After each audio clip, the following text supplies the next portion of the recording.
My wife and I were invited to a party in the Big Valley, which is the San Joaquin Valley of Central California. It was a fundraiser at the home of a wealthy farmer. When we first arrived, I met with a man who was also a farmer. And I was speaking with him, and his son, who was about my age, was standing very close to me and whispering, "Want to wrestle? Want to wrestle? Want to wrestle?" His father told me that Ricky liked to wrestle. I assumed myself that Ricky also liked to drink pesticides. Standing across from me was Ricky's pretty-faced, chubby Mexican wife. While I was speaking to the farmer and while Ricky was muttering, "Want to wrestle? Want to wrestle?" his wife was looking at me and mouthing,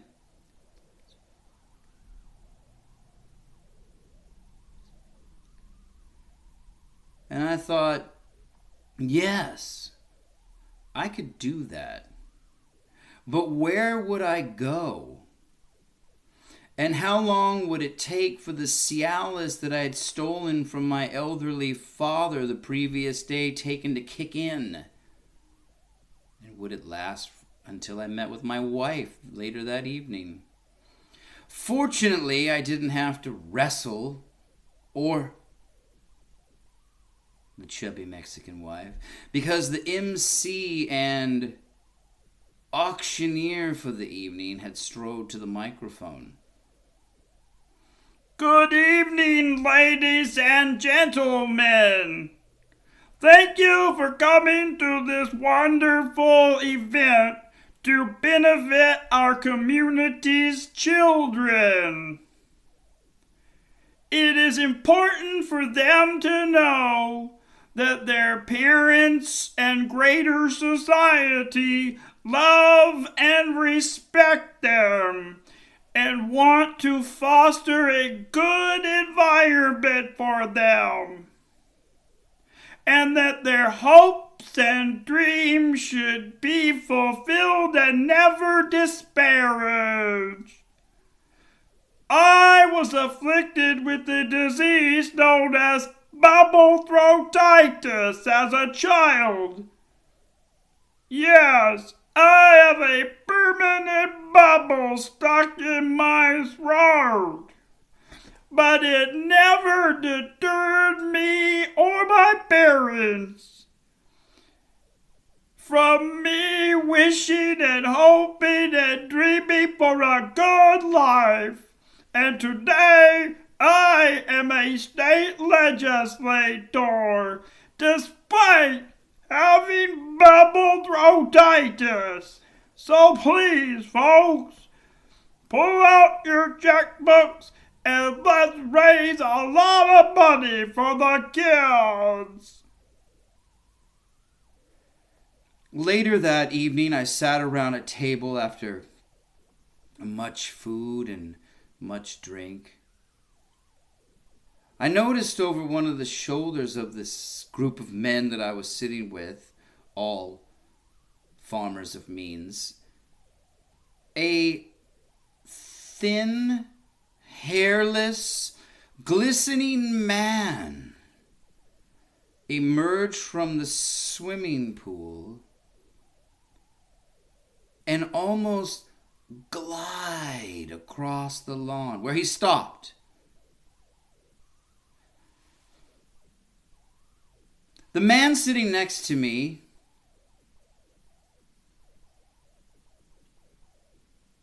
said,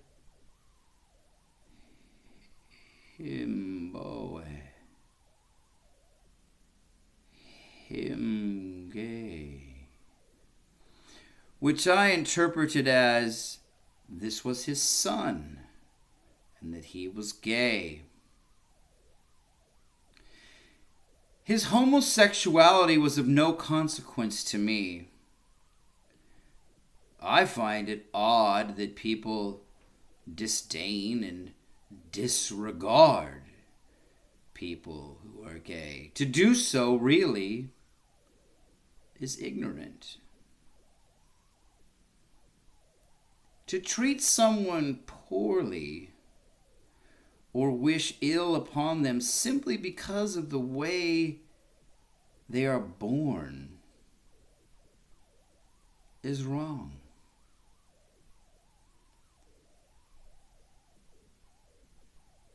Because it is something that someone is born with. Although, parents, if you are to name your son Todd, he will be gay. There is not a straight man in America with the name Todd. And if he tells you he is straight, he is neither telling you nor himself the truth, because all men named Todd are gay. Just ask a gay person. This soaking wet man was on the lawn, and he hunched over his banana-shaped erection, and without touching it,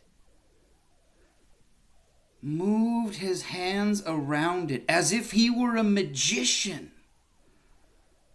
coaxing a rabbit out of a black top hat. And while he did this, he made this sound.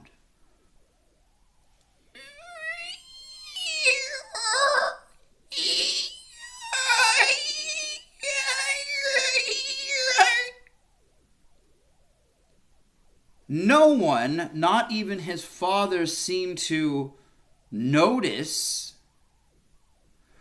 or care. And he stopped and he peered into the palm trees as he stood and shivered. No one brought him a towel. The owner of the home and host of the evening was good enough to let my wife stay in his bungalow off of the pool house. It was a long night, and my wife was full and tired, and therefore there was no reason for me to take the stolen Cialis. It was a dark and quiet evening, as it is on the farm. Yet, in the middle of the night, I heard some noises, and I got out of bed, and I went to the window, and through the steam that was rising from the spa, I was able to make out two hazy, gauzy figures.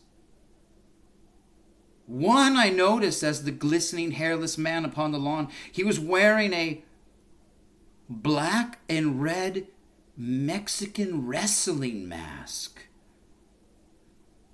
The son of the owner of this property was also in the hot tub. He was wearing a gold and green Mexican wrestling mask. They weren't doing anything sexual. Bits of caramel corn and beef jerky and cheddar wedges floated on the surface of the water.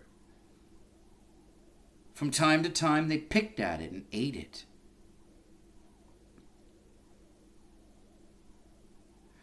At one point, the son said to the other, "Boys,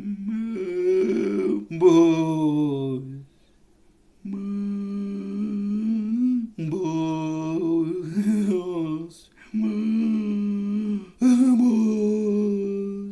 He seemed to be mesmerized by the bubbles that arose from the bottom of the spa and collected on the surface. The other man, in the black and red wrestling mask,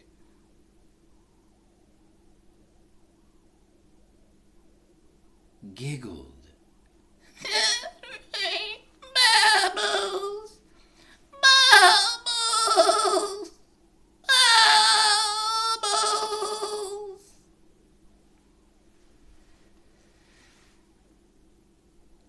I went back to bed.